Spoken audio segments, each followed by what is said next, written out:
কি সমস্যা সোহেল ভাই এই বাইকে? হ্যাঁ কি সমস্যা? এটা ভাই কম্প্রেসার সাইডে দিছে। কম্প্রেসার কেন ছাড়ে একটা বাইকের? ওটা সাইডে দিছে, হেডফিল লিক করছে, এই জন্য কম্প্রেসার সাইডে দিছে। করণীয় কি? ওর জন্য কাজ করাইলাম বুঝলা, কি কাজ করাইলেন? হেড ড্রপ লাগিয়ে দিলাম নতুন। বাল্ব?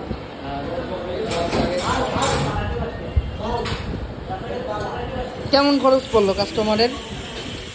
এত 3,000 থেকে 3,500 ভিতরে দুটা। কারো যদি কম্প্রেসারের প্রবলেম থাকে সেক্ষেত্রে কি এই টাকার মধ্যে চাইলে সমাধান করতে পারবো নাকি? যদি এটা টাল হয়ে যায়, লিক করে, তাহলে এই টাকার ভিতরে সমাধান করতে পারবে। যদি অনেক সময় পিস্টনের থেকেও কম্প্রেসার সাইডে দেয়, পিস্টন গেলে কিন্তু এই টাকায় সমাধান দেওয়া যাবে না, তখন অ্যামাউন্ট আরও বেড়ে যাবে।